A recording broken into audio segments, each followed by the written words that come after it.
On the 21st of February 2022, Russian President Vladimir Putin held a press conference that was televised on national Russian television.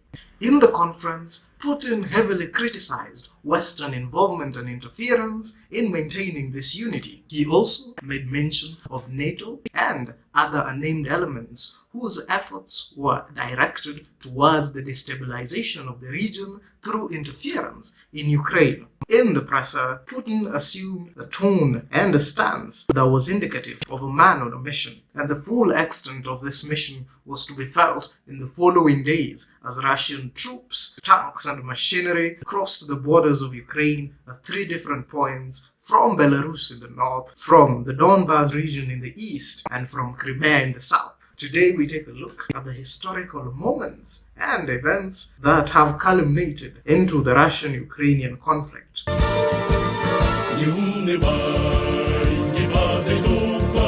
In ancient times, the region of Europe adjoining the Baltic Sea, now occupied by modern-day Russia, Belarus, Ukraine, Lithuania and neighboring countries, was originally occupied by the Viking Rus, also known as the Vikingers, Scandinavian warriors who scourged the European mainland to settle, trade and plunder. As Europe transitioned into the Middle Ages and Dark Ages, the region would be ruled by different kingdoms and empires, such as the Austro-Hungarian Empire, the Polish-Lithuanian Empire, the Ottoman Empire, and eventually the Russian Empire, under the rule of the Russian Tsars. In the 20th century, it would come under the control of Joseph Stalin in his expansionist policy in a bid to introduce communism to Europe. The region known as Ukraine first came under the control of the Russian Empire in 1878 under the rule of Tsar Alexander II, who managed to conquer and subdue the Crimean Khanate.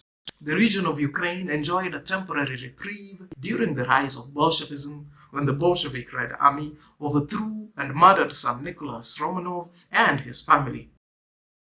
Taking advantage of the situation, Ukraine declared independence in 1917 with the declaration of the Ukrainian People's Republic. The newly formed Soviet Union, however, wrestled back control in 1922 under Vladimir Lenin. Vladimir Lenin undertook an atrocious campaign of pacification to ensure the region was brought back into its control. This resulted into the death and deportation of millions of Ukrainians and other ethnic groups living in the region. The oppression and brutality would continue throughout the reign of Joseph Stalin in the form of the Great Famine. This was a man-made famine to punish the Ukrainian farmers who refused to comply with his plans of collectivization and kulakhanization. Things came to a head in 1941 when Adolf Hitler's Third Reich army invaded the region under Operation Barbarossa. Nationalistic Ukrainians opted to fight alongside Hitler's Nazi forces against the Soviet Union in the hope that they would gain independence from their longtime overlords. This unfortunately meant that the effects of the Holocaust were also experienced in Ukraine. Perhaps the first seed of conflict between Russia and Ukraine regarding the Crimean Peninsula would be sowed by Nikita Khrushchev, president of the Soviet Union, whom in 1954 granted the Crimean Peninsula to Ukraine, a region that was previously part of the Russian Federation. Nikita Khrushchev himself, being a Ukrainian, is rumored to have done so as a symbol of apology and reconciliation between the two nations of Ukraine and Russia. Others have, however, claimed that sentimentality had nothing to do with it, as a dam that was being constructed in Ukraine intended to continue up until Crimea, and he simply wished to have had the dam under one administration as opposed to 2 different governments. In 1990, after the fall of the Soviet Union, Ukraine declared independence alongside other socialist Soviet republics such as Lithuania, Kazakhstan, Tajikistan, Belarus, just to name a few.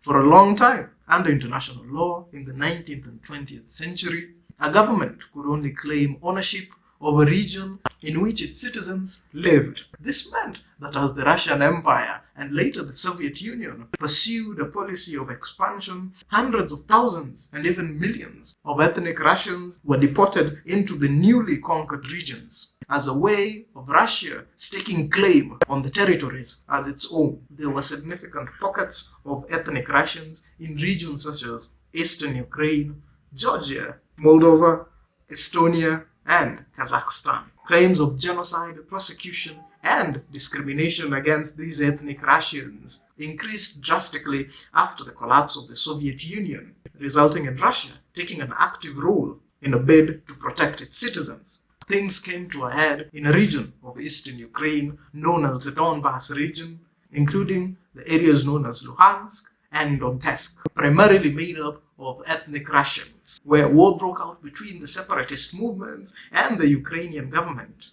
as the region sought to assert its independence and be integrated into the Greater Russia.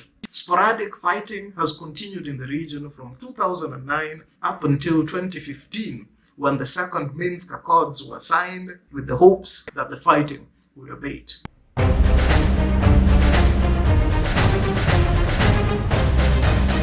Another cause of the conflict has been Russia's wariness over the growing influence of NATO in its backyard. A precondition of the breakup of the Soviet Union was that the West would stay out of the proverbial Iron Curtain, that is Russia's sphere of influence. Contrary to this gentleman's agreement, NATO immediately went on a recruiting spree, allowing countries on the border of Russia such as Poland, Lithuania, and Moldova to join its ranks. Putin and Russia at large felt that NATO acted and has been acting in bad faith, especially after supporting Ukrainian President Volodymyr Zelensky by arming him in his several attempts to take back the Donbas region.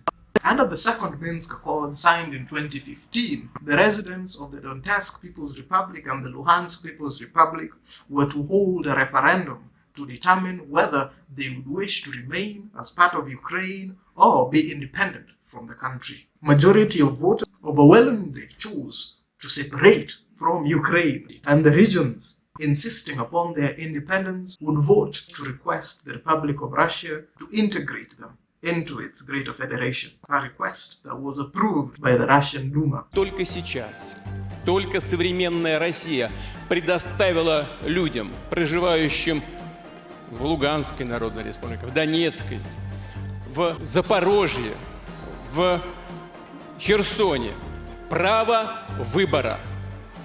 Люди пришли на референдум и сделали этот выбор. Быть со своей исторической родиной, с Россией. This would be further exacerbated by Ukraine's initiation of the process of joining NATO. This would mean that a country bordering Russia and only 300 miles away from the Kremlin would be a NATO member state, starkly similar to the occurrence that almost plunged the world into World War III, when Russia placed missiles in Cuba off the coast of America, something that J.F. Kennedy did not take kindly to.